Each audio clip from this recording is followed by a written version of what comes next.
Cool. Hey guys, my name is Pep. I'm Peep Laja. I'm the CEO, founder of Wynter, and we're going to talk about how to win beyond the product. And why does this matter? All right. So first things, there have never been as many companies around as there are today. It's nuts, especially if we compare what happened 10 years ago and the situation today. And you obviously have seen all this, the Martech map, and like there's 100,000 SaaS tools, right? 100,000. It's ridiculous. It's crazy out there.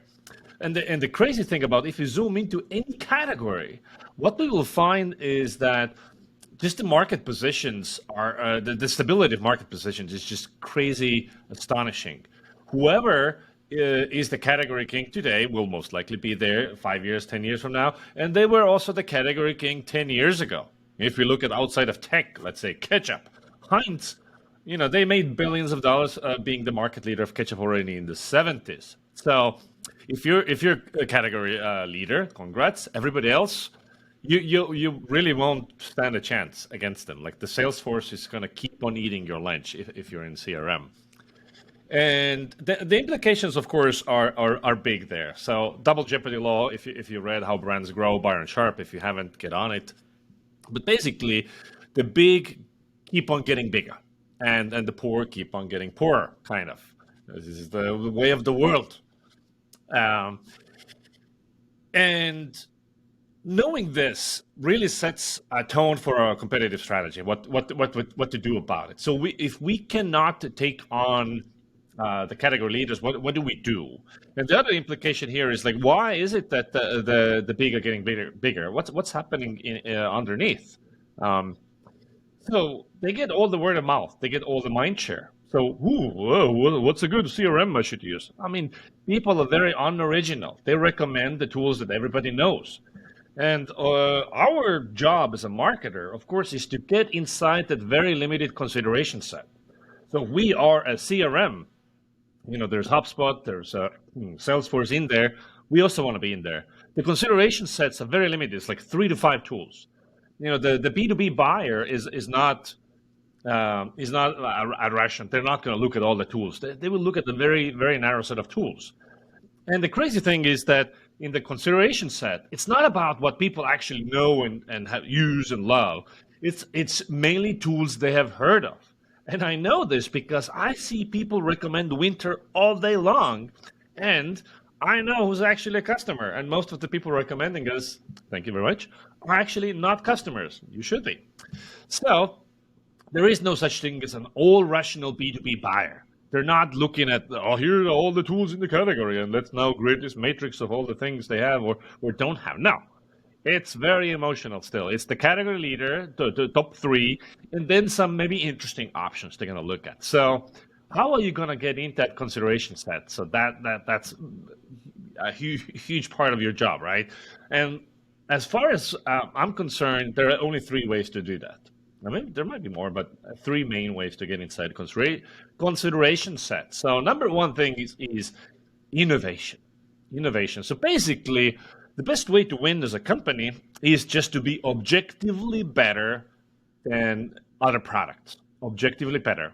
So, the Toyota Corolla on the left here is just way better than the old Corolla. Maybe the old one looks cooler, but it's inferior in terms of safety, gas mileage, acceleration, comfort, technology, all that stuff. It's just way better. So the new Corolla is going to outsell the old one, 100 to 1, because it's just a way better product. Now, in the real life, like what can you name an objectively better product? Besides Google search, because it's way better than DuckDuckGo or whatever. So, can you name an objectively better product in a mature category? What about task management tools? Is like ClickUp better than Asana? That's better than Jira? I don't know, man. I don't know. So when Tinder came out with this swiping UX, right? It was different. They brought innovation. The dating market was already extremely competitive, very, very competitive. So many tools, big, fierce, rich competitors, and Tinder came with innovation, and boom, became huge, right? Like toppled the old giants because it provided innovation. So bringing innovation is the way. Tesla, thanks to innovation, was a category of 1. And obviously, today, everybody's making electric cars. I don't know how long Tesla is gonna be able to keep up their innovation. So the only way for them to stay at the top is to either build a brand, and of course they're making progress there, and also to keep on innovating, to stay 2 steps ahead. Whether they'll be successful remains to be seen. Second way to get inside a consideration set is just to spend more money than other companies. Like the concept of excess share of voice, meaning that if you spend more than your market share relative to competition, you will grow. This is like a law of the universe. And the case in point is Monday.com did it, entered the extremely competitive project management, task management category, and then they spent money. So if we look at revenue, the top line there, this is quarterly, quarterly revenue. And then let's look at the line sales and marketing. You can see that they spend more on advertising than their whole revenue. Of course, that's why VC money is a nice thing to get. And now, of course, Monday is very much in our consideration sets. It works. 95% of buyers out there are not actively in market today. So we need to invest in getting inside their minds. So when they are considering a tool, they think of us. This concept is called mental availability, to be thought of by category buyers in buying situations. Right. So advertising is insurance for when that happens. They think of you. Now this requires a shit ton of money. Most of you don't have it. So then the third option, winning beyond the product and excessive ad spend, is really the viable option left. So narrowly positioning messaging content. So how does that work? How are we getting a leg up here? Now, I think there are like 3 principles here. First, we got to stand out. So they will even find out that we exist. So if we're in a task management category, how do we do that? Then we want to stay top of mind, mental availability, and then we need to out-convert them. So once we get their attention, the buyer thinks about us in a buying situation, they come to a site that we can convert them, right? Now, so let's talk about standing out. The first thing is like, okay, let's imagine that these are all our category buyers. Or category buyers on mobile phones. And Apple goes after these people, and Samsung goes after these people. And there's some overlap. Some people flip-flop between an iPhone and a Samsung Galaxy, right? Not a huge overlap. And then LG entered the market, and this is a fact. And they just basically overlapped with Samsung almost, entirely. And of course, what ended up happening was that because they competed with Samsung head-on, Samsung destroyed them. Like really kicked their ass, and LG, I don't even know if they're making the branded phones or they're just, a subcontractor for Google these days, right? So that was big mistakes on LG's part. Now, in CRM market, let's imagine that this is HubSpot, this is Salesforce over here. They have some overlap. But if you were also a CRM, where would you, what market segment would you want to go after? What would be smart to do, right? This would be the smartest way to go. So you're not taking Salesforce head on, or maybe there's some overlap. You're pushing their least profitable customers. That's what you want to do, right? And another thing about like how you position yourself is like if you're doing what everybody else is doing, you want to give it a different spin. So like you're all familiar with Drift, right? When they entered the market, they weren't talking about themselves that we're a live chat tool or a chatbot tool, because that would sound mundane. And live chat had been around since like the early 2000s, right? No, conversational marketing, right? And by just positioning themselves differently, they were thought of as a different thing altogether, became a unicorn. So what I'm getting at is, in order to not take Salesforce or HubSpot or Drift head on, you want to kind of create a different job to be done, right? Like, who are you for? What use case do you solve for? You want to be more focused, at least in the beginning, until you gain a foothold, and then you can expand out of there. So a consideration set, like which tools do I think of? It's largely about what is the job to be done. So Hotjar is like heat maps and session recordings for small businesses, right? Small businesses. So if I'm on a small business, I think of Hotjar.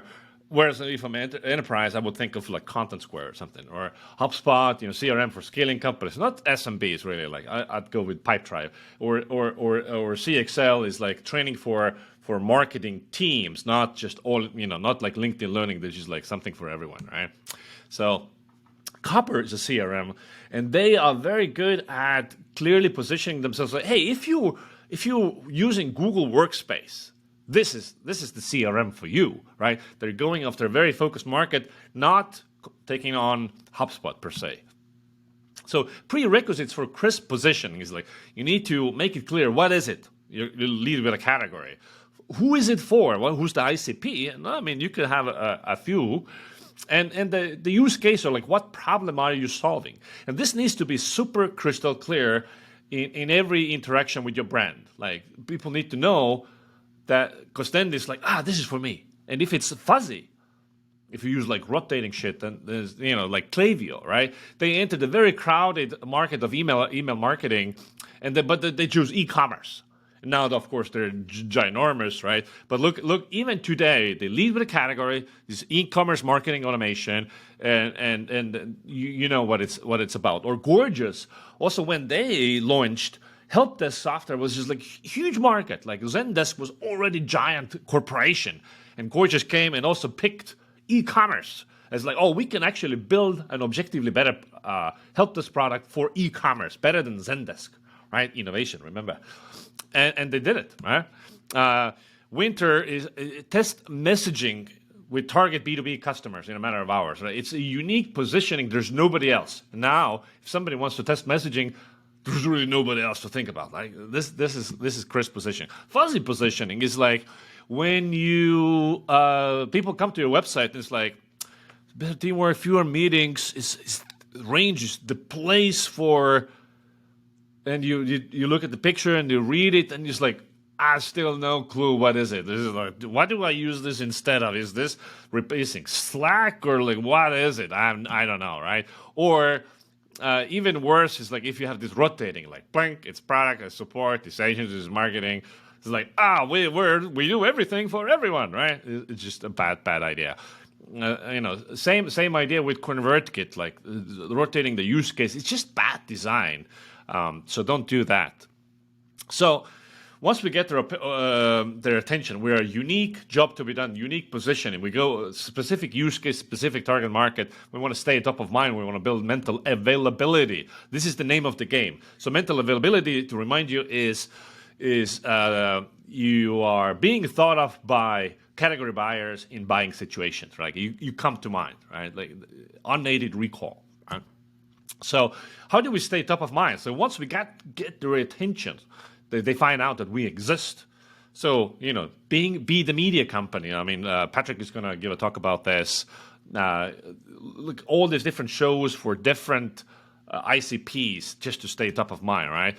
Or in Wynter's case, I do this LinkedIn show called Do You Even Resonate?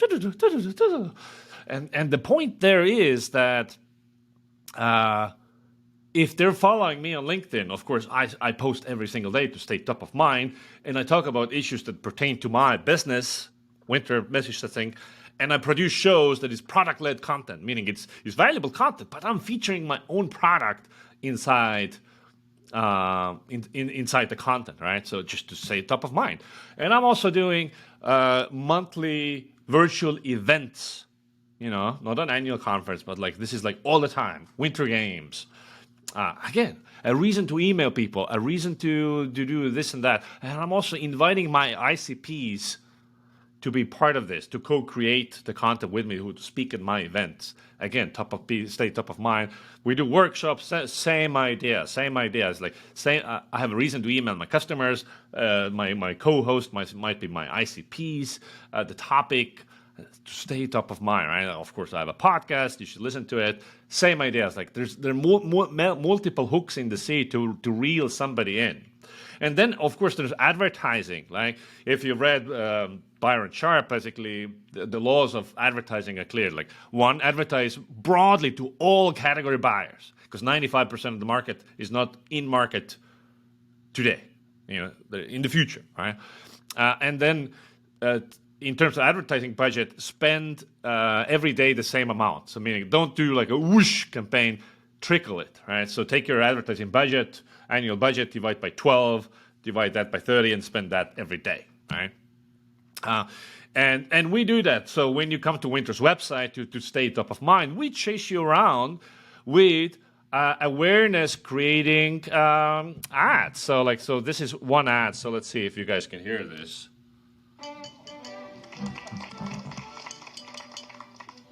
I knew Jeff and Lisa were perfect for each other.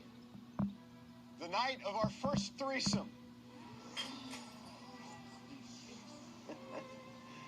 Wynter gives you feedback on your messaging from the people you're marketing to. This way, you can make sure your message resonates before it gets out there. I knew that Jeff and Lisa were perfect for each other the night we first hung out. Oh, you get it. All right. So we chased them around with these ads. And if you notice, what is the ad doing? It's raising awareness, what it is, when do you use it? Mental availability, right? Oh. All right. So, and then that's how you stay top of mind, and you want to get them to your site eventually. So one day they're ready, they have the need, they have the budget, they have the mood, and now you need to out-convert the competition, because that's how you dominate. If you need to spend 2 times less money, effort, and so on to get somebody to sign up, sell a trial, become your lead, request a demo, whatever it is, that's how you dominate, right? So, but to understand conversion optimization, conversion event is the effect, right? That's what happens. You cannot influence that directly. You can influence the cause, what gets somebody to convert. And of course, conversion optimization is a longer topic, and I could talk about it for hours. But the key thing is like the most important part of the conversion equation is messaging. Messaging is most of the cause of somebody converting. The words on your website. So start there, right? Oli Gardner from Unbounce, like they have solid data. They looked at all these landing pages across Unbounce, the landing page builder, and they looked at which factor is the most important that predicts conversion. And obviously, it's messaging. It's twice as important as design. So if you look at your existing messaging and, oh, how can we make this better? Like the symptoms of ineffective messaging are just nearly impossible to diagnose unless it's just obviously horrible, which it might be. And so we need to break down, so what makes a messaging great? So really, it's five criteria there. It's clarity. Do I get it? It's relevant. Is it aligned with my priorities and challenges at hand? Differentiation. Do I understand why you and not the other guy? Value. Do I want the promise that you are making? You're teasing the promised land. Do I want to go there? And then brand, like how does this make me feel, or like other emotional benefits here.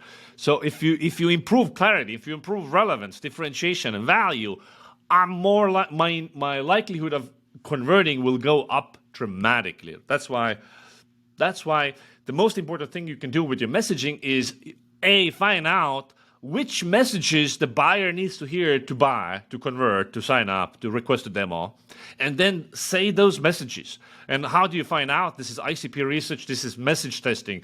If you don't do message testing, like what are you even doing, right? And so to summarize, so we need to stand out by positioning ourselves differently, a differentiated positioning, differentiated value, a new kind of jobs to be done that is not taking on the category giant directly, at least not yet. Then we want to stay top of mind, creating mental availability through content, through media, through retargeting, advertising. And then once they're on the site, we need to out-convert the competition. David Cancel already said in 2017, that's like 5 years ago, that product-led differentiation is going away. Act accordingly. So follow these 3 steps, and you're there. Boom.